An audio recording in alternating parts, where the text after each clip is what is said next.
이 자리에 불러주셔서 너무 감사합니다. 오늘 다룰 내용은 해겔의 역사 철학 강의의 내용뿐만 아니라 사실은 일부는 정신현상학의 내용도 포함이 되어 있고요. 그리고 해겔의 법철학에 대한 내용도 일부 포함이 되어 있다는 점을 여러분께 먼저 미리 말씀을 드립니다. 해겔이 생각하기에 그 역사는 이제 발전한다라고 이제 생각을 한 것 같습니다. 해겔은 이제 비관적으로 역사의 진행을 본 것이 아니라 역사의 진행이 투쟁과 모순과 대립과 갈등 그리고 개인의 파멸과 경쟁하는 많은 주체들, 뭐 개인도 있고요, 그다음에 공동체도 있고요. 그런 많은 경쟁 속에서 비극적인 현실을 맞이하게 되지만 그러한 고통스러운 과정을 거쳐서 분명히 역사는 발전한다라고 생각을 한 것으로 이해가 됩니다. 그러면 그 역사가 발전한다고 하는 이제 이유를 어떻게 우리가 어떤 기준으로 역사가 발전하는가를 생각해 봐야겠죠. 예를 들면은 뭐 더 좋은 문명들이 더 좋은 더 좋은 음식을 먹고 더 좋은 기술로 우리는 많은 것들을 생산하면서 많은 것들을 누리고 살고 있습니다. 그런데 과연 그것이 역사의 발전일까? 라고 우리는 한번 지금 우리 자신에게 물어볼 시점인지도 모르겠습니다. 예를 들면 세계는 발전하고 있는데 인간의 삶은 오히려 불행하게 되고 있는 것이 아닐까라는 그러한 이제 물음을 던져볼 수 있겠죠. 근데 그 19세기에 해겔이 살았던 그 시대는 제가 생각하기에 아마도 지금보다 더 빠른 속도로 세계가 발전하고 변화하고 있었던 것으로 생각됩니다. 그 자본주의가 이제 그 당시 유럽에 등장했었는데 그 당시 자본주의는 지금의 자본주의와는 근본적으로 비교할 수 없을 정도로 참혹하고 굉장히 잔인했습니다. 그러한 인간을 착취해서 12시간 노동은 기본이었습니다. 14시간 노동도 뭐 일반적이었고요.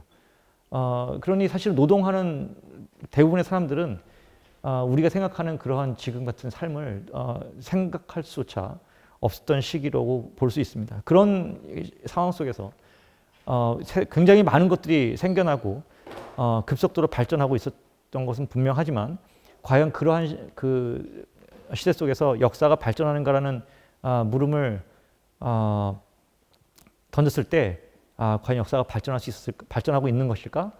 라고 굉장히 회의적으로 생각해 볼 수 있었겠죠. 그럼에도 불구하고 해겔은 역사가 발전하고 있다라고 생각을 한 것으로 보입니다. 어떤 이유인가? 역사 발전의 일종의 원칙이라고 제가 번역을 했는데요. 이제 원칙은 제가 프린시플입니다. 원리라고 번역하는 게 맞겠죠. 뭐 그렇게 봐주시면 감사하겠습니다. 역사 발전의 원리가 있는데 역사가 늘 항상 발전하지는 않고요. 역사가 퇴보할 수도 있습니다. 자유가 더 확대되는 그러한 시대가 도래할 수도 있겠지만 반드시 역사 속에서는 그런 일이 벌어지는 것은 아닙니다. 오히려 역행해서 모르겠습니다. 지금 AI를 만들고 있는 인간의 모습은 어쩌면 노예를 필요로 하는지도 모르겠습니다. 그런 걸 생각했을 때 인간이 노동하는 것이 아니라 AI가 노동하게 되면 사실은 노동할 수 있는 인간은 굉장히 제한적이 될 수 있겠죠. 그러면 언젠가는 뭐 예를 들면 노예제가 합법적으로 등장할 수 있는 뭐 이거는 저의 추측입니다만 이런 일이 안 생길 거라 믿고 뭐 이런 일이 안 생길 겁니다. 근데 뭐 예를 들어서 노예제가 부활하게 된다면 그렇게 새롭게 도래한 그 시대가 과연 역사적으로 발전한 모습일까? 예를 들면 민주주의가 지금 실패하는 것을 많은 사람들이 목격하고 있습니다. 그래서 이제 훗날 민주주의를 해봤더니 민주주의를 통해서 우리가 얻은 것은 혼란뿐이다. 소모적 경쟁뿐이다. 지혜로운 왕이 필요하다. 뭐 그래서 왕정을 복구하자라는 운동을 누군가 할지도 모르겠죠. 예, 그러면 그것이 역사적 발전이라고 우리가 볼 수 있을까? 예, 즉 시대의 변화에 따라서 역사는 발전할 수도 있고 퇴보할 수도 있을 것입니다. 그런데 어떠한 역사적 전개는 발전이라고 우리가 말할 수 있고요. 어떠한 역사적 전개는 그건 발전이 아니라 퇴보다라고 우리가 평가를 내리게 된다면 그 기준이 뭐냐 이거죠. 예, 해겔은 자유의 확장으로 보았습니다. 근데 자유의 확장은 제가 이렇게 쉽게 그냥 자유의 확장이라고 썼습니다만 정확히 말하면 자유의 확장이 아니라 인간 스스로 자신의 자유를 더 많이 의식해 나가는 겁니다. 내가 자유로운 존재이구나 라는 것을 깨닫기 시작하는 겁니다. 더 많이 나의 자유를 깨닫는 것입니다. 정확히 말하면 자유에 대한 의식을 하고 그러한 자유에 대한 의식이 더 점점 많이 확산되고 커지는 것을 의미합니다. 예를 들면 노예제가 아주 인간 인류사에서 오랫동안 지속이 되어 왔습니다. 그 노예 반란도 있었고요. 그리고 그 루터의 종교개혁 이후로 사실은 실제로 변화된 것은 종교가 아니라 정치적 상황과 그리고 농민 전쟁으로 평가하는 경우가 많습니다. 예. 사실 그 당시 농민이 아니라 사실 농노였죠. 예. 농노들이 사실은 반란을 일으킨 겁니다. 그래서 전쟁을 했었습니다. 예, 그것은 그 농노가 자신의 자유에 대해서 의식을 했기 때문에 그런 일이 벌어졌던 것이죠. 근데 물론 실패로 돌아갔습니다만, 그 농노가 자신의 자유를, 자신이 한 인간임을, 자신이 한 자유로운 정신임을 스스로 깨닫지 못했을 때는 그런 일은 벌어지지 않았습니다. 즉 농민전쟁 같은 일은 벌어지지 않았습니다. 그냥 노예제가 그냥 진행이 되겠죠.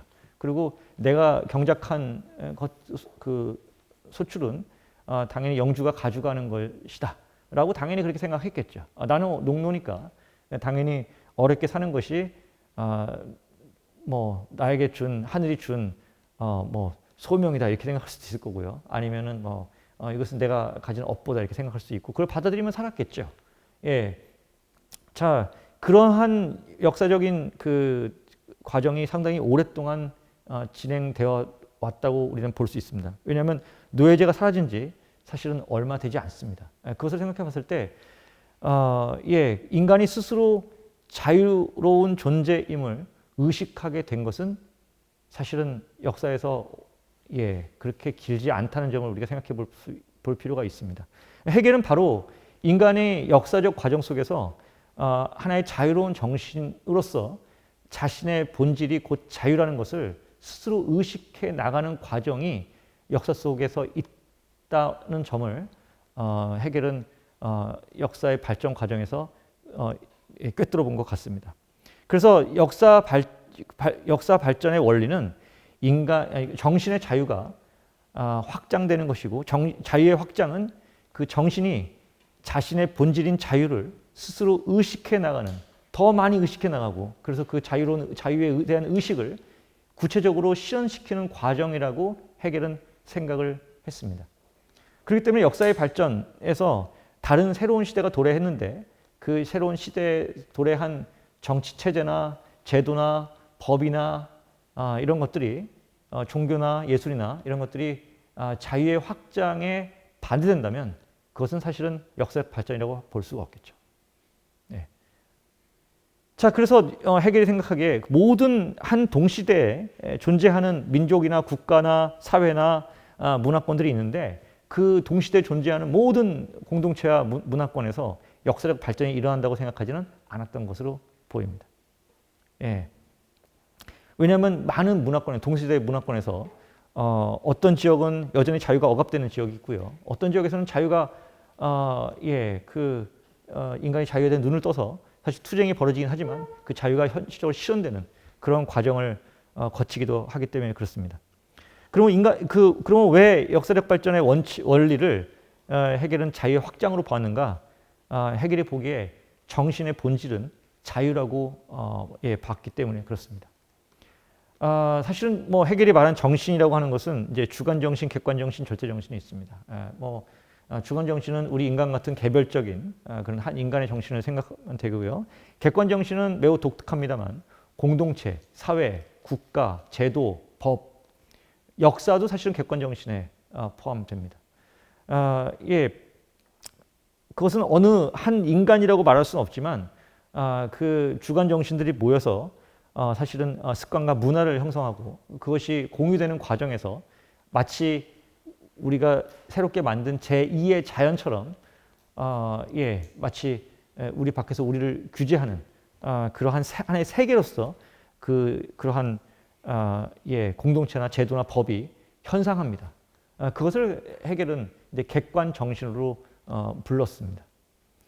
그리고 절대 정신은 예, 그 예술 종교 철학인데 이 예술 종교 철학은 바로 절대자를 찾아가는, 그리고 사실은 근본적으로 절대를 찾아가지만 그건 사실 절대자 자기 자신을 그 인식하는 그러 하나의 과정으로 생각했습니다. 그래서 예술가가 아니라 예술이고 신이나 종교인이 아니라 종교 자체입니다. 그리고 학자나 철학자가 아니라 학문 그 자체 또는 철학 그 자체를 헤겔은 절대 정신으로 생각을 했습니다. 굉장히 헤겔의 형이상학적인 예, 그런 개념들이 들어가 있는데 이거 모든 것을 설명하기는 예, 시간도 부족하고 예, 저의 능력에도 넘어가는 것이라 넘어가도록 하겠습니다. 어찌되었든 헤겔은 이렇게 정신을 주관 정신, 객관 정신, 절대 정신으로 보았는데 정신만 존재하는 것이 아니라 헤겔은 이 정신과 대비되는 자연이라는 것이 존재합니다.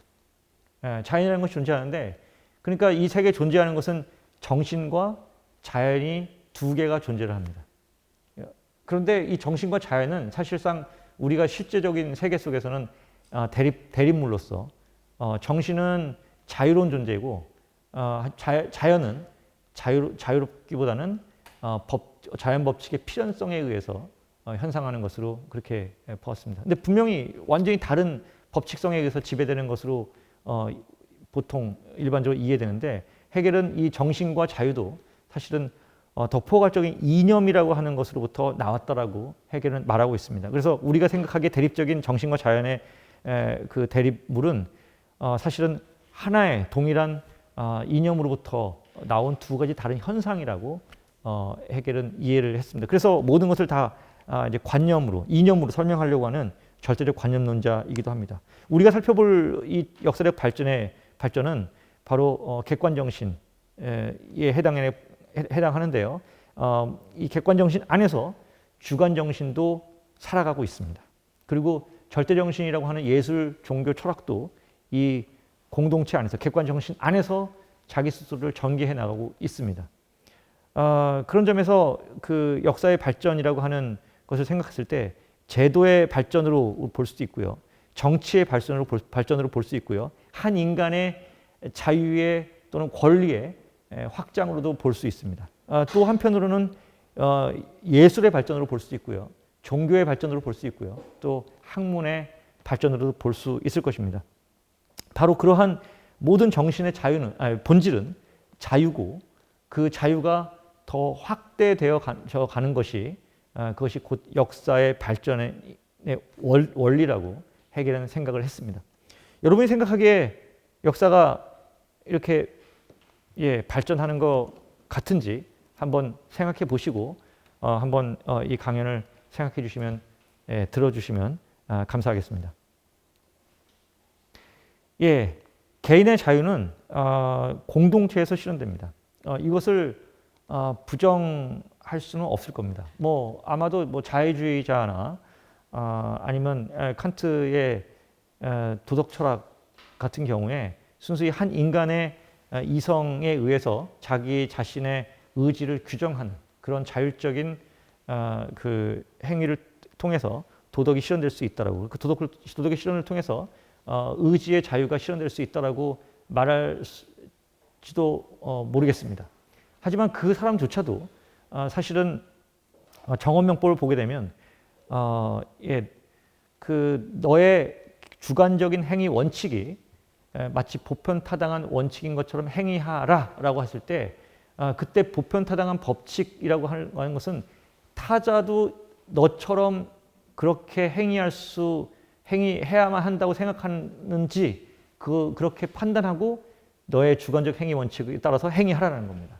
그건 뭐냐면은 칸트의 정언 명법 안에도 사실은 타자가 이미 전제되어 있다고 볼 수 있습니다. 그건 뭐냐 하면은 그렇게 하나의 고립된 자율적으로 행위하는 도덕적 주체조차도 사실은 그렇게 동일하게 자율적으로 행위하는 다른 주체와의 관계 속에서 그 속에서 사실 행위한다는 것이 이미 들어가 있죠. 그렇기 때문에 개인의 자유가 공동체와 무관하게 오로지 나의 행위에 의해서 또는 오로지 나의 자유 의지에 의해서 자유가 실현된다라고 하는 생각은 어떻게 보면은 공상에 가깝다고 볼 수 있을 것입니다. 특히나 헤겔한테는 더더욱 그렇습니다. 예, 물론 두 측면이 있겠죠. 개인의 주관적인 측면에서의 자유의 실현의 측면이 있고요. 그 자유가 실현되는 측면에서는 혼자 내가 집에서 자유롭게 내가 공상하는 그런 자유도 있겠지만 그것을 실제로 내가 행위하거나 내가 행동에 옮기지 않으면 그것은 현실 속에서 드러나지 않습니다.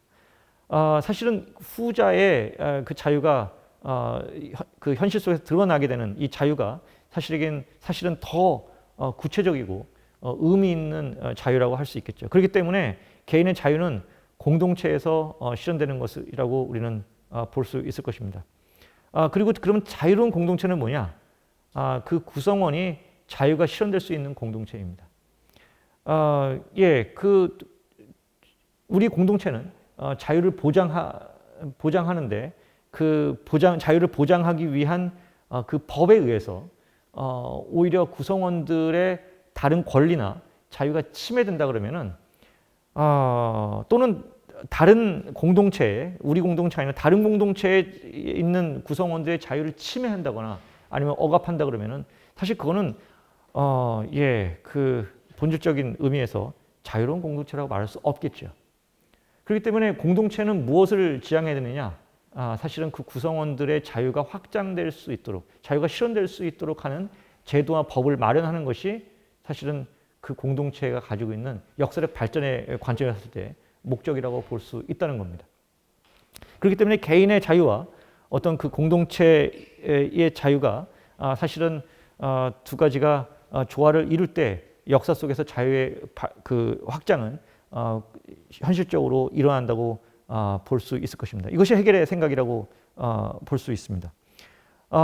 근데 공동체 속에서의 그 법, 윤리, 제도라고 하는 것은 이 자유가 구체적으로 실현되는 하나의 모습이라고 결정체라고 우리가 볼 수 있습니다. 근데 법을 정하면 어떤 것은 허용해 주지만 어떤 것은 또한 규제하기 마련입니다. 그렇기 때문에 사실은 하나의 그 유한한 이 세계 속에서 사실은 자유의 무한한 그러한 실현이라고 하는 것은 사실은 불가능하다고 볼 수 있겠죠. 하지만 그 유한한 이 세계 속에서 자유가 실현될 수 있는 그러한 그 범위 내에서 또는 한계 내에서 우리는 인간은 부단히 그 자유를 또는 권리를 실현시키기 위해서 노력해 왔던 과정이 또는 또 하나의 역사의 과정이라고 볼 수 있을 것입니다. 자, 그리고 또 한편으로는 이런 사회 제도적인, 정치적인 그러한 측면에서의 역사적 발전뿐만이 아니라 그 사회 안에서는 예술과 종교와 학문이 있습니다. 제가 왜 철학을 가로를 쳤느냐? 철학이 맞습니다. 예술, 종교, 철학이라고 보통 얘기합니다. 근데 그때의 철학이라고 하면 지금처럼 이야기하는 많은 전공과 많은 학문들 중에 원오브댐으로 있는 철학이 아닙니다. 지금은 철학을 그렇게 이해하죠.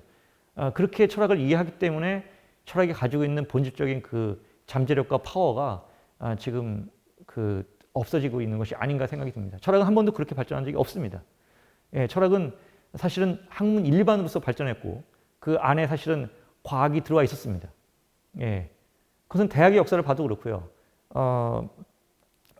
그 당시 헤겔이 그 연구했던 것만 봐도 우리는 알 수 있습니다. 그렇기 때문에 예술, 종교, 철학으로서의 절대 정신의 이 발전은 사실은 예술과 종교와 학문 일반의 발전으로 생각할 수 있습니다. 예술의 발전은 그 모방을 하는 미메시스적인 그런 전통에서부터 벗어나 사실은 정신이 자유롭게 창작할 수 있는 그런 예술로서의 이행을 헤겔이 그 미학 강의에서 이야기한 것으로 볼 수 있습니다. 그렇기 때문에 칸트와는 그 대조적으로 칸트는 자연미를 더 우월한 것으로 본 반면에 헤겔은 자연미가 아닌 예술미를 더 우위에 있는 것으로 생각을 했습니다. 왜냐하면 예술미라고 하는 것은 자연미와 다르게 정신이 창조해낸 것이기 때문에 그렇습니다. 그 정신의 창조라고 하는 것은 창작이라고 하는 것은 정신의 자유로운 그 활동을 보여주고 있는 것입니다. 그렇기 때문에 그 예술의 발전을 보게 되면 지속적으로 정신이 자유로운 활동을 통해서 그 창작을 하는 과정으로 예술이 진행되어 발전하고 있다고 본 것이죠. 그 자체가 하나의 정신의 자유가 확장되는 과정이라고 볼 수 있습니다. 종교도 마찬가지입니다. 종교도 그 예를 들면 원시 종교, 토템이라는 샤머니즘 같은 그런 종교가 있었던 반면에 그리고 어떤 상을 만들어서 그걸 신이라고 생각하는 그러한 예술적 행위 자체를 종교적 활동과 분리되지 않았던 그런 고대 종교로부터 벗어나서 그냥 구체적으로 말하면 기독교죠. 계시 종교가 등장하게 됩니다. 계시 종교가 등장하면서 사실은 어떠한 어떤 우리가 만들어낸 그런 것을 신으로 보는 것이 아니라 우리에게 보이지 않는 그리고 신은 어디에나 있는 그리고 누구나 구원을 하는 보편 종교로서 발전해 왔다는 것이 인류의 역사에서 발전한 종교의 발전이자 종교의 일종의 절대 정신인 종교의 자기 현상이라고 볼 수 있을 것입니다. 이것은 뭐냐면은 모든 인간을 구원하는 신에 대한 신앙으로 이행하는 과정으로 보고 있다는 것이죠. 그리고 학문은 존재하는 모든 것에 대한 참된 인식을 획득하려고 하는 그런 의미에서의 발전을 의미합니다. 인간이 우리가 계몽에서 일반적으로 이야기하다시피 사실은 모르기 때문에 두려움을 겪기도 하고요. 그리고 모르기 때문에 사실은 자연이 무엇인지 모르기 때문에 자연에 대한 설명을 우리의 지식으로 하기보다는 사실은 미신이나 신앙으로 하게 했던 것이죠. 그것보다 사실은 인간이 실제로 자연을 탐구해서 자연에 대한 지식을 획득하게 되면은 사실은 정신이 자연을 파악하는 과정으로 볼 수 있습니다. 그것은 정신의 자유가 확대되어가는 과정이자 정신이 자기 자신을 스스로 인식하는 그런 이념의 자기정교 과정이라고 헤겔식으로 이야기하자면 그렇습니다. 자기가 무엇이었는지를 알아가는 과정이죠. 그것이 곧 정신의 본질인 자유를 확대시키는 그런 과정으로 우리는 볼 수 있습니다. 베이컨이 말했듯이 사실 아는 것이 힘이라고 하는 그러한 모토와도 일맥상통한다고 볼 수 있겠죠. 어찌되었던 이 자유의 확장이라고 하는 것은 단지 제도적인 그 정치적인 그런 발전뿐만 아니라 이러한 그 예술 종교 철학의 학문의 발전과도 맥을 같이 하고 있다고 우리는 볼 수 있습니다. 인간의 공동체는 모든 정신이 현실적으로 발전하는 현장이자 토대입니다. 아까 얘기한 것처럼 주관 정신도 그리고 절대 정신도 그리고 우리가 공동체라고 말할 수 있는 객관 정신도 마찬가지죠. 그것이 모두 사실은 제가 인간의 공동체라고 썼지만 사실은 정확히 헤겔식의 용어로 쓴다면 객관 정신이라고 볼 수 있을 것입니다. 그 공동체 속에서 발전하게 됩니다. 그래서 절대 정신은 사실은 절대적이기 때문에 사실은 시간적 구애를 받지 않음에도 불구하고 그것을 자기 부정적인 방식으로 그 무시간적인 것이 시간 속에서 발전하게 됩니다. 그것이 헤겔이 말하는 절대자의 자기정계 과정이기도 합니다. 그렇기 때문에 공동체를 포함한 그 모든 정신이 발전하는 그 과정이 시간 속에서 나타나게 되는데 그 시간 속에서 나타나는 것이 바로 역사라고 볼 수 있습니다. 그래서 사실은 절대적인 것으로서의 예술, 종교, 철학도 하나의 역사를 갖게 됩니다. 그래서 철학사가 있고요. 그리고 종교에 대한 발전사가 있고요. 그리고 예술에 대한 발전사가 있습니다. 그 역사 속에서 자유가 확대되는 과정을 헤겔은 역사철학 강의에서 다음과 같이 말하고 있습니다. 예전에는 한 사람만 자유로운 시대가 있었습니다. 그 자유를 누구나 자유롭다고 스스로 생각한 적이 없었습니다. 왕만, 지배자만 자유로운 시대였습니다. 그리고 누구나 그렇게 인정했습니다. 내가 자유로운 것이 아니라 나는 지배자가 아니니까, 나는 왕이 아니니까 나는 자유로운 존재가 아니라 왕이 시키면 나는 해야 되는 거야 라고 생각하는 거죠. 자유로운 존재는 누구냐? 왕입니다. 그 통치자만이 자유로운 존재였습니다. 그런 시대가 사실은 동양적 세계라고 Die Orientalische Welt라고 얘기를 하는데, 사실은 그 왕정이 지배되는 모든 문화권과 시대에는 바로 이 한 사람만 자유로운 시대가 계속 지속되고 있었다고 볼 수 있죠. 근데 그러한 한 사람만 자유로운 시대가 전 세계를 지배하고 있었다고 보고 있습니다. 그 전 세계의 모든 문화권이 사실은 한 사람만 자유로운, 오로지 그 지배자만이 자유로운 시대였는데, 그러한 시대에 이제 가장 선도적인 그러한 그 지역을 그 동양적인, 동방적인 그런 세계라고 봤던 것입니다. 그래서 동양적 세계라고 이야기합니다. 근데 사실 오리엔탈이라고 하는 말 자체에서는 사실 서양이 그 보는 관점에서 세계를 이해하고 있고 해석하고 있다는 점이 명확히 드러나는 그러한 단어이기도 하죠. 오리엔탈이라고 하는 말 자체가. 그렇죠? 사실은 그래서 헤겔도 사실은 그 서양 중심적인 사고 방식을 벗어나지 못했습니다. 그 한계를 가지고 있었습니다. 이러한 말 속에서 드러나게 되는 것이죠. 어찌되었든 오로지 지배자만이 자유로운 시대가 지속되고 있었는데, 아주 독특한 일이 역사 속에서 벌어집니다. 그것이 무엇이냐? 바로 이제 그리스적 세계에서, 문화권에서 등장하게 된, 정확히 말하면 아테네죠. 민주주의가 사실은 등장했단 말이죠. 그리고 사실은 거기서 이게 뭐 극예술이라든가 아니면 다른 예술이라든가 아니면 철학도 사실은 인류사의 그 학문의 수레바퀴가 사실은 시동이 걸린 곳이 이 그리스라고 말할 수 있습니다. 그전에는 학문이 없었냐? 있었죠. 학문이 왜 없었겠습니까? 있었죠. 하지만 학문의 시작을 왜 그리스라고 보냐? 그리고 학문의 시작을 왜 그리스 철학으로 보느냐? 그것은 지식의 문제, 어떤 말이 참이고 어떤 말이 거짓인지, 그리고 어떠한 세계의 질서에 대한 그 인식을 하나의 법칙성으로 탐구하기 시작한 것은, 그 법칙성으로 탐구할 뿐만 아니라 그 법칙에 대한 일종의 검증을 하는 그런 학문적 방법론을 발전시킵니다. 그것이 논리학입니다. 그것을 발전시킨 곳이 바로 그리스이기 때문에 우리가 보통 그리스 철학을 모든 학문의 시초로 보기도 하고, 그리고 모든 학문이 논리학을 사용하지 않는 학문은 없습니다. 자, 그렇기 때문에 사실은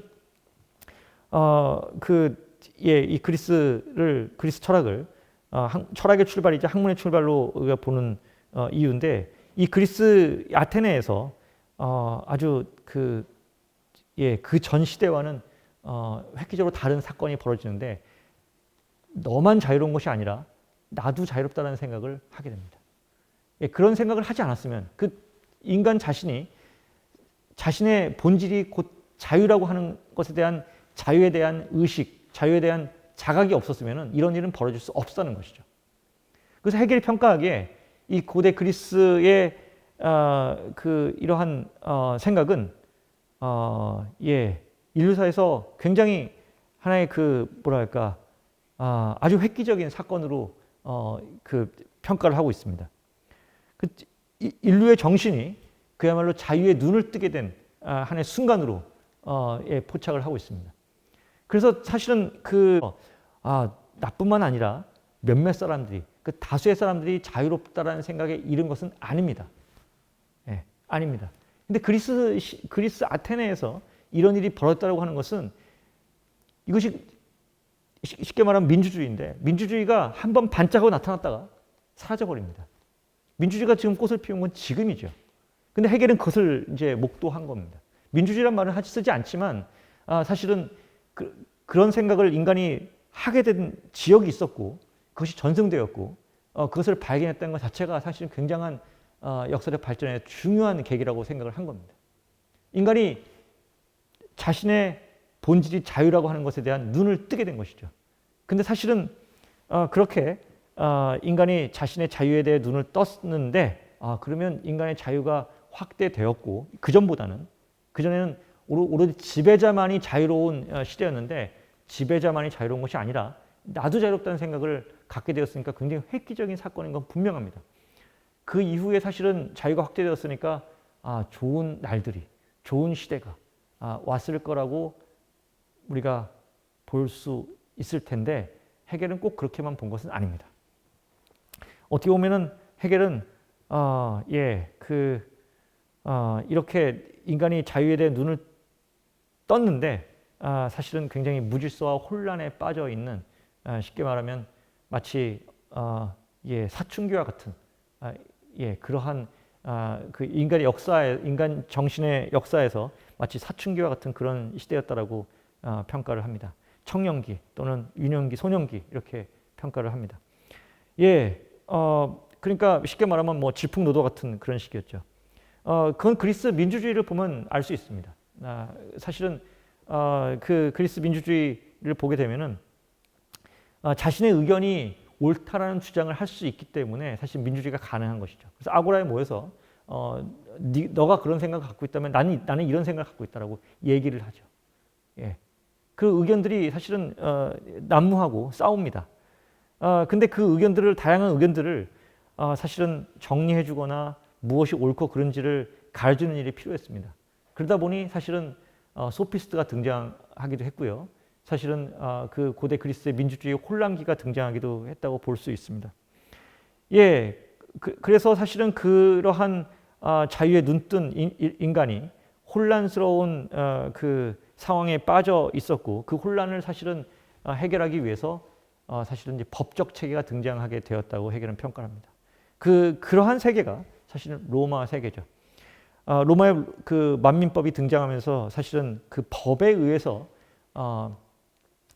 그 지배자만이 아니라 피지배자의 권리와 어떤 사적 소유와 이런 것들이 정교하게 규정되기 시작합니다. 그래서 법에 의해서 권리가 또는 자유가 보장되어지는 그러한 세계에 왔죠. 하지만 로마법에 의해서 그 자유가 또는 권리가 인정되지 못한 사람들은 사실 자유로운 존재가 아니었습니다. 그렇기 때문에 모든 사람이 자유로운 시대가 아니었고 사실은 몇몇 사람이 자유로운 시대였다고 이제 헤겔이 평가합니다.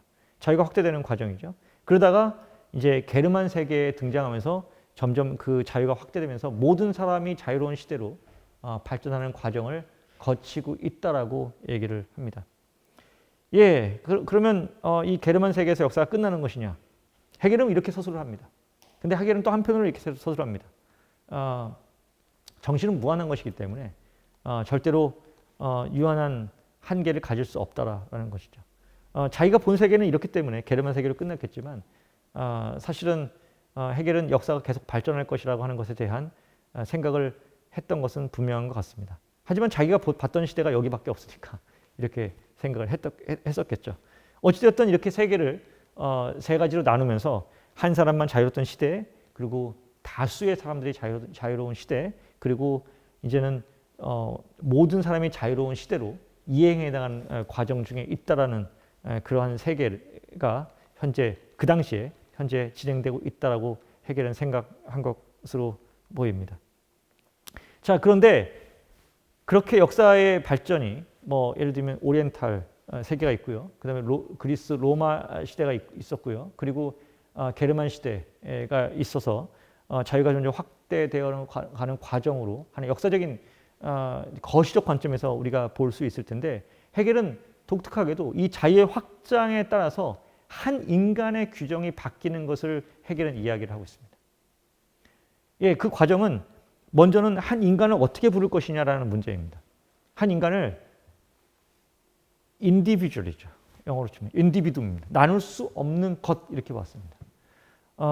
이것을 어떻게 번역하죠, 정민호 선생님?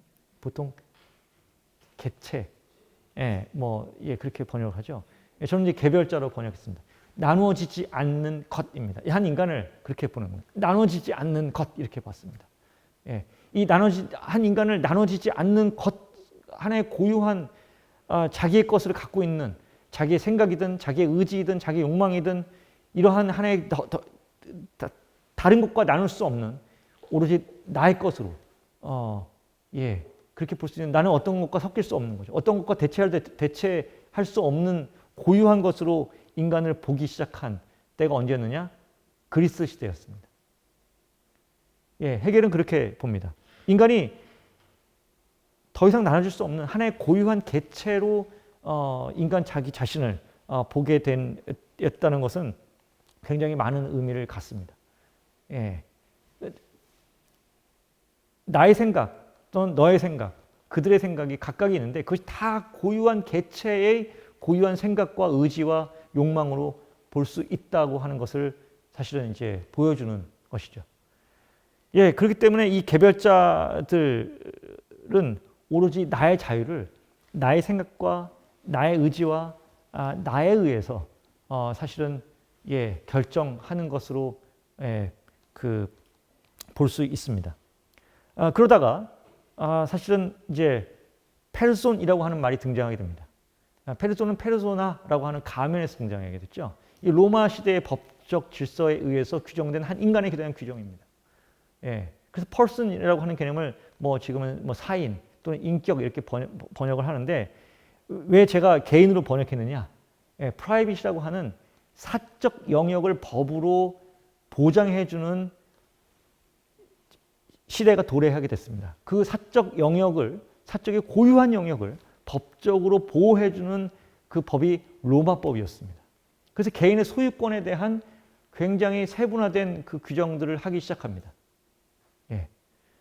그 영역이 뭐냐? 법으로 보장된 그 권리와 그 자유의 영역이 무엇이냐? 그것이 나의 사적인 영역입니다. 개인적 영역이죠. 그렇기 때문에 person이라고 하는, 페르손이라고 하는 그 개념을 인격으로 번역하는데 저는 인격으로 하고 싶지 않습니다. 종일선생님, 반론을 제시할 수 있을 것 같은데, 인격으로 번역하는 것은 매우 도덕적인 성품적인 의미를 갖는데, 사실은 그 페르손이라고 하는 것은 나의 성품에서 규정되는 것이 아니라 외적인 법률과 타자의 관계 속에서 나의 규정이 바뀌는 겁니다. 내가 어떤 무대에서 내가 어떤 가면을 쓰고 나타나냐에 따라서 나의 규정이 바뀌는 것입니다. 그러니까 내가 어떤 성품을 가지냐, 그건 다른 별개의 문제죠. 법률이 나를 어떻게 규정하는가가 나의 정체성이 됩니다. 그렇기 때문에 그것은 인격이라고 보기보다는 사실은 개인으로 번역하는 것이 저는 맞다고 봅니다. 왜냐하면 나의 고유한 영역인데, 그 고유한 영역은 타자에 의해서, 즉 법에 의해서 또는 다른 사람의 관계에 의해서 나의 고유한 영역이 결정된다는 의미에서의 나의 규정이기 때문에 그렇습니다. 우리가 개인적이란 말을 할 때 그렇죠. 그렇습니다. 그래서 제가 개인으로 번역했는데요. 페르손이라는 규정이 생겨납니다. 그러니까 법에 의해서 규정된 나의 정체성이라고 볼 수 있습니다. 그러다가 이제 도덕적 주체가 발견이 됩니다. 그 전에도 도덕적으로 살았겠죠, 인간이. 하지만 인간 스스로가 도덕적 주체인지에 대한 자각은 사실은 굉장히 미미하거나 거의 없었다고 봐도 과언이 아닐 것입니다. 근대에 와서 사실은 결정적으로 칸트에 의해서 모든 인간이 이성적 존재인 한에서 도덕적 주체일 수 있다는 점을 사실은 칸트가 명료하게 이야기해 줬죠. 그래서 사실은 이 한 인간이 자기 자신에 의해서, 자기 자신의 그 이성에 의해서 주체적으로 행위할 수 있는 그러한 하나의 주체로서 인간이 발견되었습니다. 또 한편으로는 예를 들면 우리가 상투적으로 말하는 코기토 에르고즘이라고 하는 데카르트적인 그런 사유하는 주체로서 인간을 주체로 스스로 자각하기 시작했던 시기가 또 근대 시기였다고 볼 수 있습니다. 또 한편으로는 사실은 루터를 우리는 빼놓을 수 없을 것입니다. 루터의 종교개혁도 인간의 주체성을 발견한 중요한 하나의 기점이라고 볼 수 있을 것입니다. 계몽의 출발을 우리는 통상적으로 루터로 잡는 이유도 그렇습니다. 왜냐하면 내가 교회를 통해서 인간을 만나는 것이 아니라, 내가 사제를 통해서 신을 만나는 것이 아니라, 내가 오로지 나의 신앙 고백에 의해서, 나의 고백에 의해서, 나의 신앙으로 신을 내가 직접 만날 수 있다라는 그러한 믿음을 갖게 된 것이죠.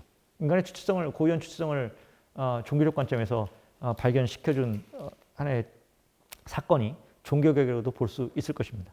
그러한 인간을 주체로서 발견하게 된 외적 관계에 의해서 내 인간의 정체성을 발견한 것이 아니라 나의 고유한 능력과 역량에 의해서 자기 자신을 규정할 수 있다고 하는 어떻게 보면은 개별자와 매우 유사하지만 개별자보다 한 단계 더 뛰어넘는 더 높은 차원에서의 개인의 한 인간의 그 규정을 이제 주체로서 발견하게 되었다는 것이죠. 이 근대 시기를 의미합니다. 그리고 근대 시기에 산업혁명과 시민혁명 이후에 시민사회가 등장하게 되고 그 시민사회가 등장한 이후에 사실은 한 인간은 그냥 고유한 그런 도덕적 주체가 아니라 그 사회 속에 살고 있는 하나의 시민으로서의 정체성을 갖게 된다는 것이죠. 그래서 이러한 그 한 인간에 대한 규정이 이렇게 변화된다는 것을 헤겔은 역사적인 발전 과정과 맥을 같이 하면서 추적하고 있습니다. 그래서 앞서 이야기한 이러한 그 동양적 세계, 그리스 로마 세계, 그다음에 게르만 세계의 발전이 개별자, 개인, 주체, 시민의 발전으로 사실은 이어져 온다는 겁니다. 그러니까 공동체의 발전과 개인의 발전, 그러니까 개인이라고 말하면 안 되겠죠. 한 인간의 발전이 사실은 공진화한다는, 톱니바퀴가 같이 맞물리듯이 발전한다고 하는 것을 헤겔은 생각을 했었습니다. 자, 개별자의 출현은 언제였느냐? 인디비두움의 출현입니다. 그것은 그리스 세계입니다. 민주주의의 발전이나 아니면 소피스트나 이런 것이 역사적으로 등장했다는 것을 우리는 볼 수 있을 것입니다. 그럼 개인의 출현은 언제냐? 로마적 세계입니다. 법적 체계에 의해서 만민법이 등장하게 되고요. 그리고 그 법적 체계에 의해서 신분이 결정이 됩니다. 그 법이 나의 신분과 나의 자유와 권리를 어떻게 얼마나 인정해 주느냐에 따라서 나의 권리가 인정됩니다. 나의 자유가 실현됩니다.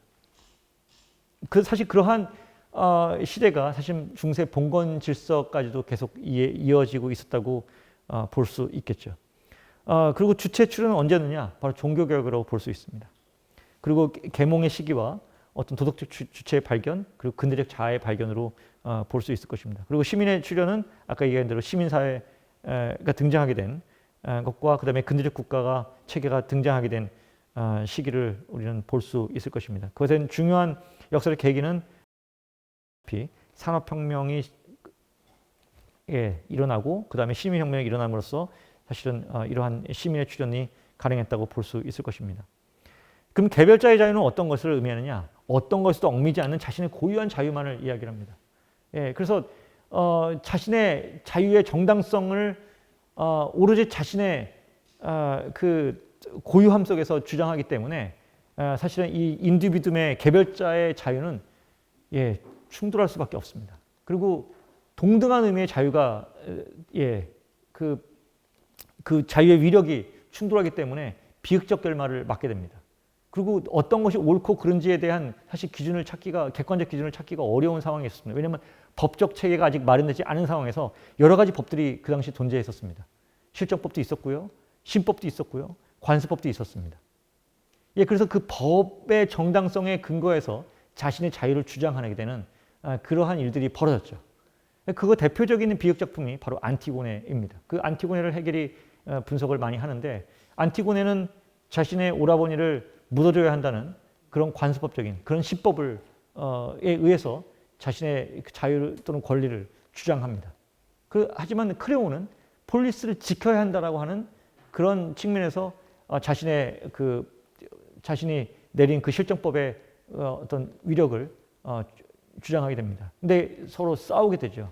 이 싸움에서 사실은 관습법과 또는 실정법 또는 신법과 인간의 법이 충돌할 때 이것을 중재해 줄 수 있는 객관적 법적 체계는 마련되지 않은 상태에서 오로지 내가 주장하는 자유만을 고집하게 됩니다.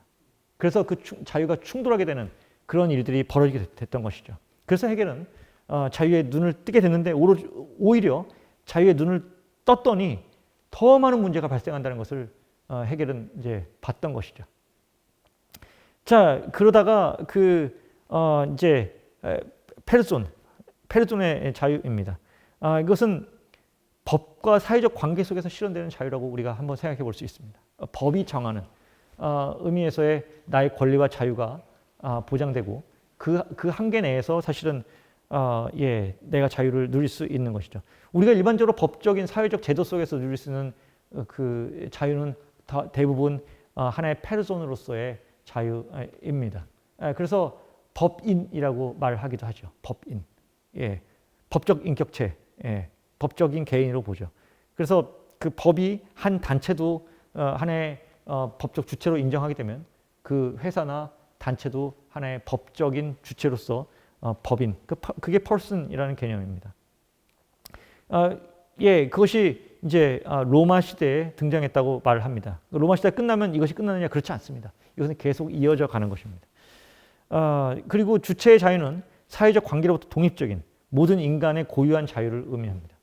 내가 예를 들면 제가 비록 농노라 할지라도 내가 이성적 주체라고 하면 이성적 주체로서 나는 내 이성에 의해서 난 도덕적 행위를 할 수 있는 그런 고유한 도덕적 주체가 될 수 있을 것입니다. 그리고 내가 사회적 신분으로서 하층민에 속하고 내가 법적인 권리를 보장받지 못하지만 내가 이성적 주체로서 내가 곧 사유할 수 있다면 난 사유의 주체로서 난 자유롭게 사유할 수 있는 그런 존재이라는 것을 내가 자각할 수가 있습니다. 그것이 곧 주체의 자유라고 볼 수 있겠죠. 시민의 자유는 시민들 간의 상호적 관계 속에서 이루어지는 자유입니다. 이것은 경제적 주체이기도 하고요, 정치적 주체이기도 하고요, 하나의 그 공동체의 구성원으로서의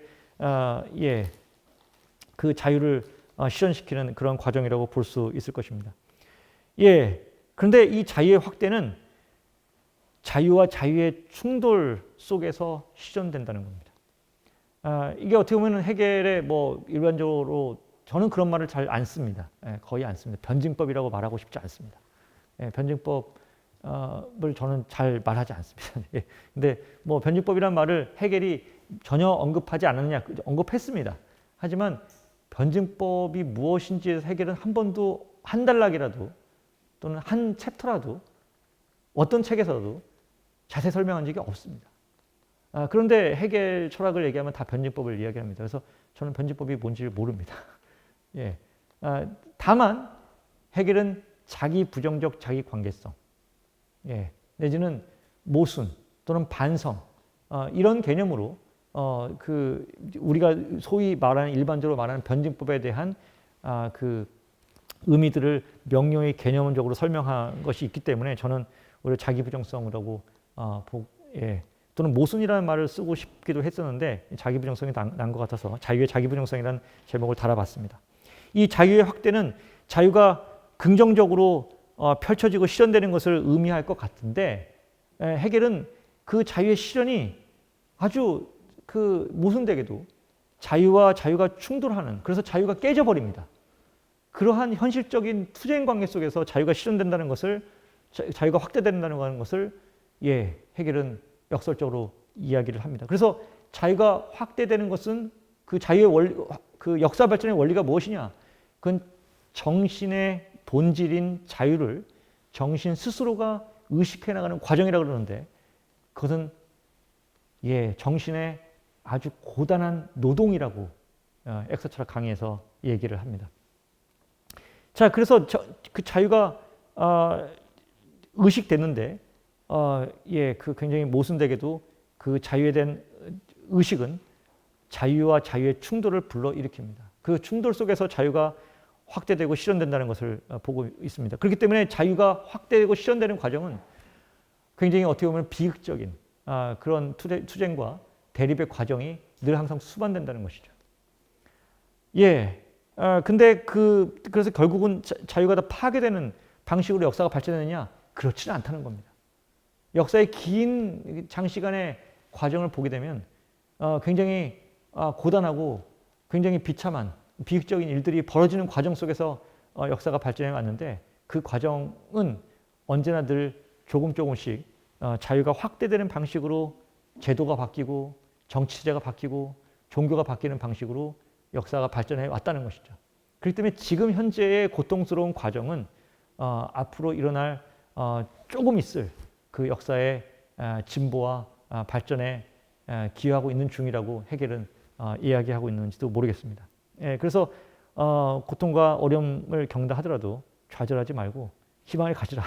뭐 이런 메시지를 헤겔은 우리에게 주고 있는지도 모르겠습니다. 근데 자유와 자유가 왜 충돌하게 될까를 생각해 보면, 자신의 자유를 의식하지 못하는 자는 타인의 자유와 충돌하지 않습니다. 제가 노예로 살고 있습니다. 노예로 살고 있는데 저는 그냥 노예입니다. 저는 자유롭지 않은 존재입니다. 이렇게 제가 스스로 생각하면은 제가 싸울 일이 없습니다. 제가 노예로서 투쟁할 이유도 없습니다. 근데 어느 순간 내가 자유로운 존재인데 내가 왜 이러고 있지? 주인인 당신이 뭔데 나를 시켜? 라고 생각하는 순간 싸움이 벌어지게 됩니다. 자, 그것이 곧 인정투쟁이기도 하고요. 그것은 결국 자유와 자유에 대한 대립입니다. 그리고 권리와 권리에 대한 대립이기도 하고요. 욕망과 욕망에 대한 대립이기도 합니다. 그래서 정신현상학에서 헤겔이 의식장에서는 대상에 대한 인식을 이야기를 합니다. 근데 아주 재미나게도 자기의식이라고, 의식에서 자기의식으로 발전하게 되는데 자기의식에 가서는 인식적인 얘기를 안 합니다. 인식적인 얘기를 안 하고요. 바로 얘기하는 것이 주인과 노예의 인정투쟁 얘기를 합니다. 왜냐하면은 내가 의식적 존재라는 것에 대해서 내가 자각을 하는, 즉 자기의식을 갖게 된 존재가 발견하는 것은 대상이 아니라 나와 동일하게 자기의식을 갖고 있는, 욕망을 가진 그런 존재가 나한테 나타나게 된다는 겁니다. 그래서 사실은 내가 자기의식을 갖게 돼서 내가 세계를 인식하고 있고 세계를 파악하고 있는 그런 의식적 존재이구나라고 하는 것을 내가 다시 한번 의식했을 때 발견되는 것은 타인의 욕망입니다. 그렇기 때문에 정신현상학에서 그 헤겔은 자기의식장에서 그 주인과 노예의 투쟁을 얘기합니다. 그건 굉장히 실천적이고 사실은 굉장히 사회철학적인 그런 함축을 담는데, 그것은 바로 내가 자유로운 존재라는 것에 대한 내 의식을 갖는 거죠. 자기의식을 갖게 되는 것이죠. 그랬을 때 나와 동일하게 자신의 자유를 의식한, 즉 자기의식을 가지고 있는 또 다른 존재를 마주하게 된다는 겁니다. 그때 나의 사회적인 현 상태를 보게 되는 거죠. 난 노예인데, 또는 나는 주인인데, 그때 바로 사실은 자유와 자유가, 또는 욕망과 욕망이, 또는 권리와 권리가 충돌하는 그런 사태가 벌어지는 것입니다. 그렇기 때문에 자유를 의식했을 때 만나게 되는 것은 사실은 다른 사람의 자유와 다른 사람의 욕망이라는 것이죠. 그렇기 때문에 자유에 대한 의식은 자유와 자유가 다른 타자의 자유와 나의 자유가 충돌할 수밖에 없다는 것을 사실은 그러한 그 자유와 자유의 충돌이 불가피하다는 점을 헤겔은 발견한지도 모르겠습니다. 그 자유와 자유가 충돌하고 있을 때, 그 충돌을 만약에 해소하지 못하면 이 자유는 어느 쪽을 억압하거나 한쪽이 파괴되는 방식으로 현실 속에서는 이루어집니다. 우리 이상적으로 모든 사람이 자유롭게 되고 모든 사람이 다 욕망을 충족시킬 수 있고 모든 사람이 다 권리를 실현시킬 수 있는 그런 사회를 생각하지만 현실 속에서는 그렇지 않는다는 것입니다. 자, 근데 바로 그 자유와 자유가 충돌했을 때의 결과라고 하는 것은 개별자와 개별자가 충돌했을 때는 고대 그리스 비극에서 나타난 것처럼 비극적 파멸을 겪게 되고요. 그리고 개인과 개인이 충돌했을 경우에는 마치 주인과 노예가 인정투쟁되는 것처럼 법이 어떤 사람은 주인의 권리를, 법이 어떤 사람의 권리는 인정하지 않고 노예로 신분을 인정합니다. 그래서 로마법을 보게 되면은 굉장히 정교한 법입니다. 그 모든 지금의 현대 성문법 체계가 로마법을 기초로 하고 있습니다. 한 예를 들면은 제가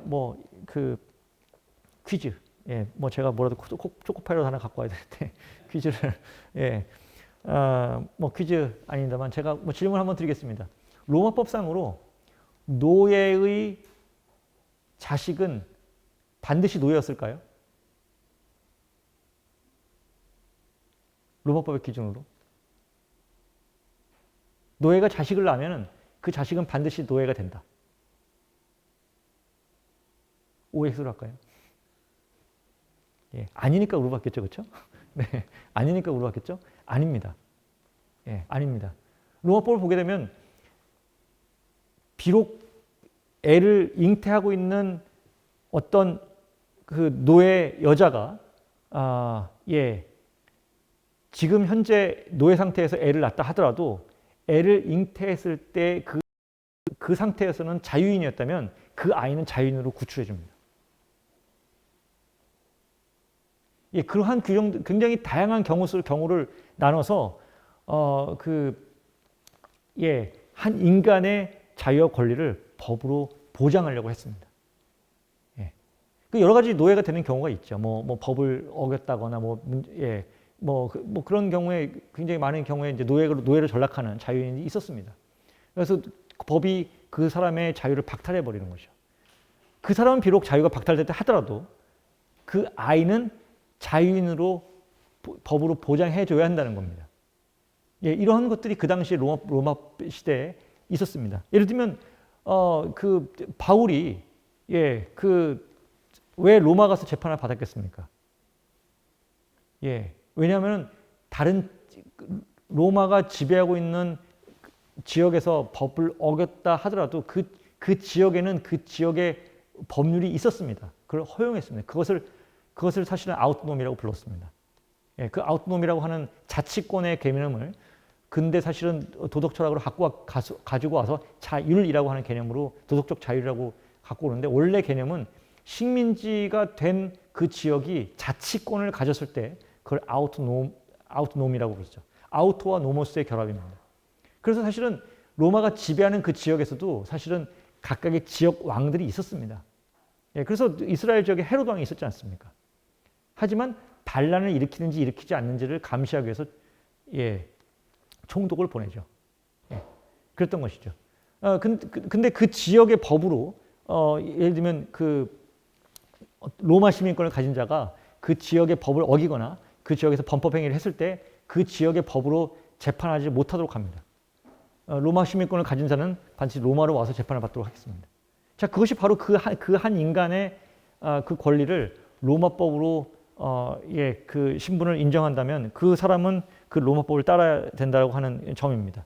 바로 그때 바로 그 신분상의 그 어떤 그 투쟁이 발생할 수 있다는 것이죠. 그것이 어떻게 보면 페르손과 페르돈의 예, 투쟁으로 우리가 볼 수 있을 것입니다. 예, 그러다가 사실은 도덕적 주체에 의해서 도덕적 선과 선이 충돌하는 방식으로 예, 자유와 자유가 대립하는 양상이 벌어질 수 있을 것입니다. 이것은 새로운 시대, 근대 시대에 도덕적 주체를 발견한 이후에 사실은 일어날 수 있는 자유와 자유의 충돌이죠. 내가 생각하는 것이 도덕적 의무이자 도덕적 선이다라고 하는데 각각이 다 도덕적 주체입니다. 예, 뭐 한번 생각해 봅시다. 칸트가 말한 정업 명령은 아주 간단합니다. 너의 주관적 행위 원칙이 누구에게나 보편타당한 그러한 법칙인 것처럼 행위하라는 겁니다. 그랬을 경우에 내가 생각하기에 모든 사람이 이렇게 행위하는 것이 도덕적 선이라고 도덕적 의무라고 생각해 라고 생각하고 저는 그렇게 행위를 합니다. 저의 그 판단은 오로지 저의 이성에 의해서 판단을 내린 겁니다. 근데 다른 사람도 똑같이 그렇게 판단하는데 지적을 한 것입니다. 그래서 칸트에 대한 칸트의 도덕에 대한 해겔의 비판이 여러 스펙트럼을 가지고 있죠. 그래서 선과 선의 충돌로 우리가 생각해 볼 수 있을 것입니다.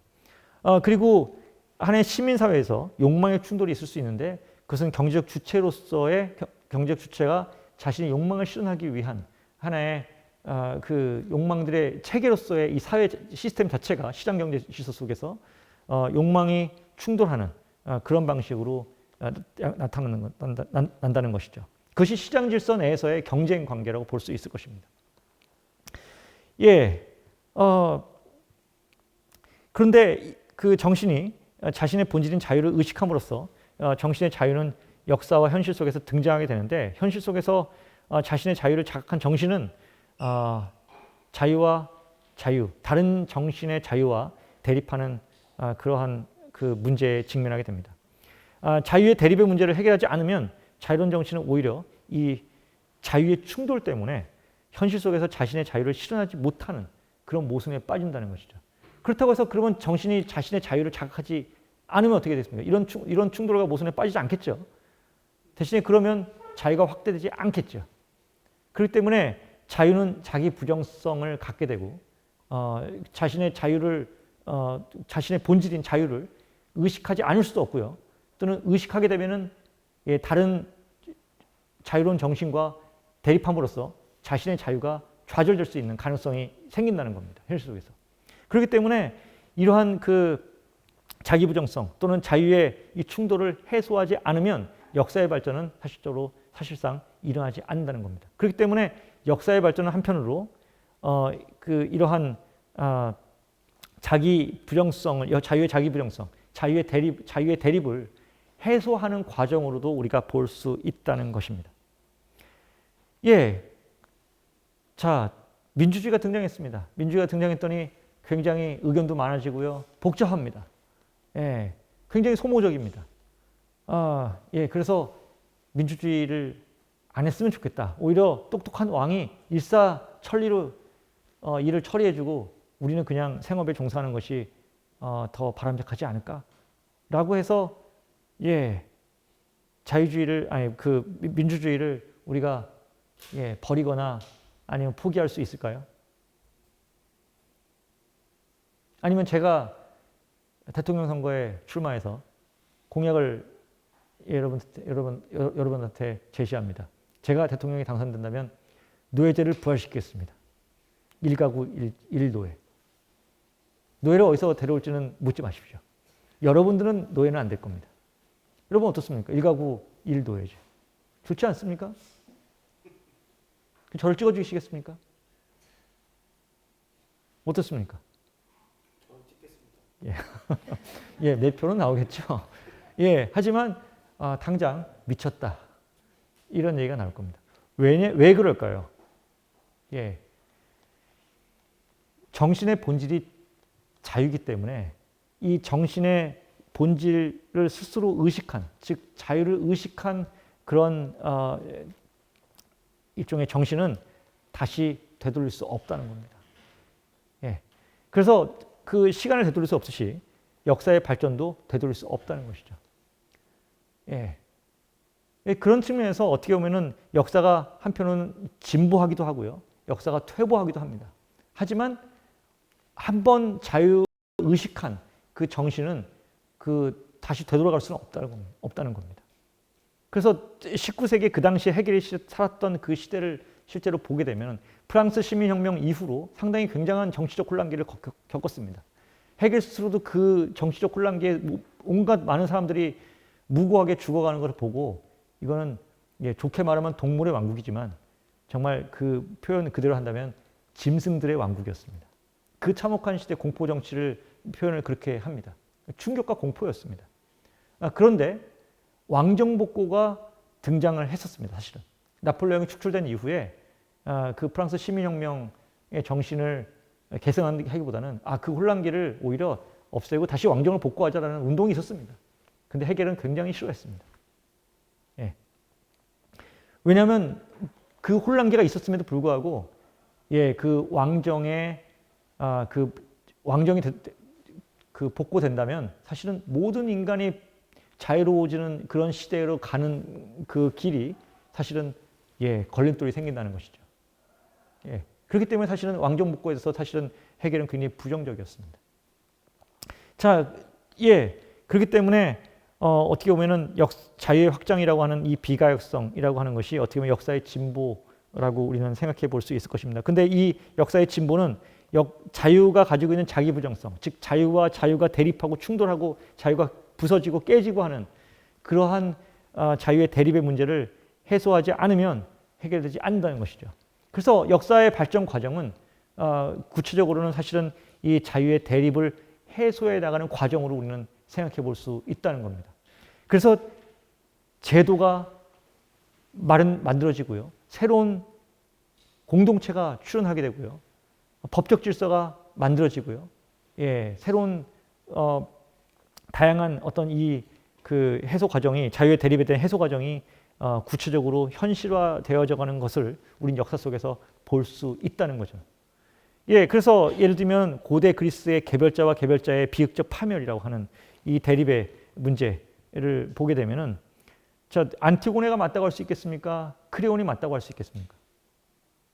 예, 안티고네라는 비극 작품 아시죠? 제가 설명 안 드려도 되죠, 그렇죠? 예, 예, 근데 누가 맞다고 할 수 있겠습니까? 예, 동등한 위력이라고 얘기를 합니다. 근데 사실은 여기서 안티고네가 이제 죽게 되는데 사실 굉장히 비극적 파멸에 맞이하게 되는 것이죠. 그래서 사실은 헤겔은 거기서 법적 체계로 넘어간다는 말을 하는데 사실은 역사적으로 보면 로마 시대로 넘어가는 것을 의미합니다. 그래서 법적 질서 확립에 의해서 성문법 체계로 완전히 법률이 관습법, 신법, 인간법 이런 것들이 막 그 뒤섞여 있던 그런 시대가 아니라 이제는 하나의 실전법 체계로 완전히 법률적 체계를 정립하는 그러한 시대가 돌입함으로써 이런 개별자들이 자신의 정당성을 자신이 추종하는 또는 믿는 그런 뭐 신법이라든가 아니면 관습법이라든가 그 소규모 단위에서의 실정법에 의해서 자신의 정당성을 주장하는 그런 혼란기를 겪을 필요가 없게끔 정리를 해주는 방식으로 발전했다는 것입니다. 예, 그래서 로마법이 등장하게 되었죠. 로마법이 등장했는데 로마법이 등장함으로써 사실은 법에 의해서 권리와 자유가 규정되다 보니 사실은 나의 고유한 정신적 존재로서의 나의 본질적 자유라기보다는 내가 어떻게 사회 속에서 타인과의 관계에 의해서 나의 자유가 규정되느냐에 따라서 나의 자유가 사실은 제한받게 됩니다. 그것은 사실은 나의 고유한 나는 어떤 한 제도와 법률 하에서 내가 살아가느냐와 무관하게 사실은 한 인간으로서 한 정신으로서의 고유한 본질적 자유를 가지고 있는 존재입니다. 그런 그 본질적인 이성적 힘에 의해서 또는 정신적 힘에 의해서 본질적인 그 내가 가지고 있는 고유한 자유에 의해서 내 자유가 실현되어야 하는데 사실 그것을 실현하기 위해서는 인간이 사실은 법적 주체로서 법적인 하는 개인으로서의 자유가 아니라 사실은 주체적 의미에서의 자유라고 하는 것을 사실은 자각하고 발견함으로써 예, 그 법률에 의해서 나의 자유가 객관적으로 실현되는 것으로부터 벗어나 독립적으로 내가 어떤 신분이든 간에 내가 무엇이든지 간에 사실은 나는 한 이성적 존재로서 나는 정신적 존재로서 나의 자유를 실현할 수 있다라고 하는 그러한 일종의 주체성을 갖게 되는 시기가 사실 근대에 이루어졌었죠. 그것이 역사적 이행의 계기라고 볼 수 있을 것입니다. 예, 하지만 그 주체와 주체의 자유가 예를 들면 도덕적 의무나 선의 충돌로 발생하게 되는데 사실은 헤겔이 보기에 해결되지 않는다는 겁니다. 예, 오히려 도덕적 주체들의 이러한 그 도덕적 선과 의무의 충돌은 예, 이 현실 속에서는 절대 이루어지지 않는다고 본 것이죠.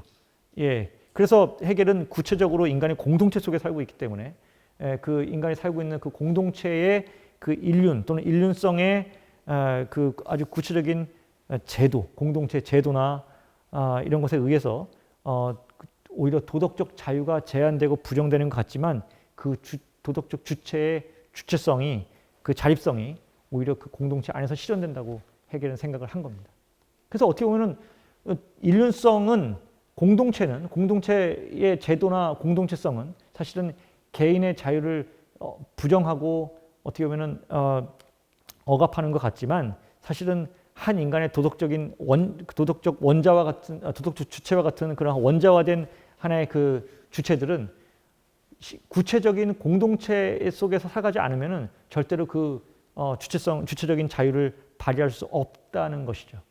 그래서 사실은 근대적 시민 사회가 등장하게 되고 그것이 구체적으로는 경제적 주체로서 욕망을 실현하는 그러한 그 새로운 시민 계급이 또는 그 시민이 등장하게 되었다라고 해겔은 보고 있는 것입니다. 그래서 실제로 역사적 그 변화에 어떤 그 우리가 볼 수 있는 것들은 사실은 제도와 법률과 정치적 변화와 이런 것들로 그 변화가 일어났다는 것이죠. 근데 그 속에 숨어 있는 것은 뭐냐? 원리는 자유의 확정이고, 그리고 그 속에서 사실은 한 개인이, 자유로운 개인이 자기를 어떻게 자각하느냐 또는 규정되느냐라고 하는 방식으로 역사가 이행되고 발전해 왔다고 해겔은 보고 있습니다. 예, 역사가 발전하는 것 같습니까? 예, 그럴듯해 보이죠. 그런데 저는 이제 해겔이 다 맞다는 것이 아니라 해겔을 연구하는 것이 철학의 궁극적 목표는 아니라고 저는 생각합니다. 해겔이 신은 아니지 않습니까? 저희는 저희 철학을 또 해야 되는 겁니다. 저희가 살아가는 이 세계를 봐야 되는 겁니다. 예, 그것이 사실은 그 일을 해겔은 그 당시 했던 것이고, 저희는 저희가 지금 해야 될 일이라고 저는 생각합니다. 근데 많은 경우에 해겔을 보죠. 많은 경우에 칸트를 보죠. 저는 그것이 철학을 함에 있어서 중요한 과정이긴 하지만 궁극적 목적은 아니라고 저는 생각합니다. 그렇기 때문에 해겔의 입장을 들어보면 그럴듯합니다. 역사적으로 발전하는 것 같습니다. 그런데 물어보자는 겁니다. 그럼에도 역사는 발전하는가라는 물음을 우리 스스로에게 던져보자는 겁니다. 예, 남은 물음입니다. 즉 우리의 시대가 지금 발전하고 있는가에 대한 남은 물음입니다. 경제적 자유가 확대되었지만 경제적 독점과 어떤 소외는 점점 커지고 있습니다.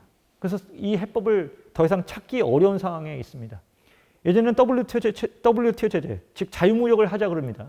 근데 양극 체제가 무너지고 난 이후에, WTO 체제가 갈 길을 잃고 난 이후에 오히려 그 자국 중심의 그 WTO 체제에서는 있을 수 없는 그 굉장히 그 자의적인 관세 제도라든가 이런 걸 통해서 무역 전쟁을 하고 있습니다. 보호무역 체제를 지금 실제로 하고 있죠. 예, 우리나라가 보호무역 한다 그러면 아마 엄청난 비난을 받을 겁니다.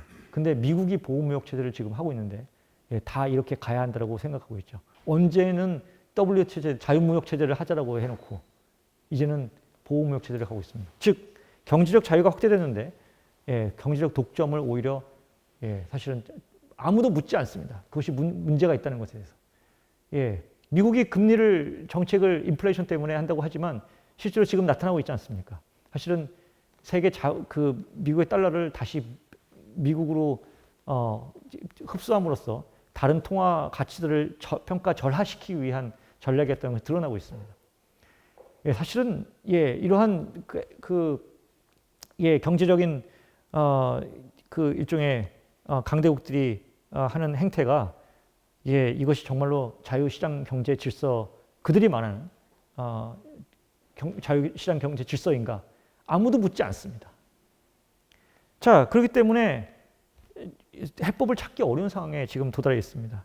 세계화의 무한 경쟁과 사실은 강제 독식과 플랫폼 사업 이런 것들이죠. AI도 마찬가지입니다. 빅데이터도 마찬가지입니다. 인간을 풍요롭게 하기보다는 공멸로 가는 과정이 아닌가 우리는 묻지 않을 수가 없습니다. 포장 기술이 발전함에 따라서 우리는 굉장히 손쉽게 많은 재화들을 멀리까지 유통시킬 수 있고 그걸 손쉽게 우리는 구입할 수 있습니다. 그것 때문에 늘어난 것은 플라스틱이죠. 그것으로 인한 생태, 인간의 그 생존 위기라든가 이런 문제에 대해서는 그걸 다시 해결하기 위해서 다시 ESG라고 하는 경영 전략을 피고 있습니다. 돈을 다시 또 많이 벌기 위함입니다. 이것이 도대체 무엇을 하고 있는 것인지에 대한 물음을 묻지 않을 수 없습니다. 또는 민주주의가 확대되었다 하지만 우리는 민주주의의 실패를 경험하고 있는 그런 상황들을 많이 마주하고 있습니다. 이런 상황 속에서 과연 역사가 발전하는 것인가? 라고 해겔이 말한 것처럼 진짜로 묻지 않을 수 없다는 것이죠. 글쎄요, 해겔이 말한 것처럼 이런 문제와 이런 고통스러운 현실을 우리가 목도하고 있고 발견하고 있는데 우리가 정신줄을 놓으면 이런 건 문제는 보이지 않습니다.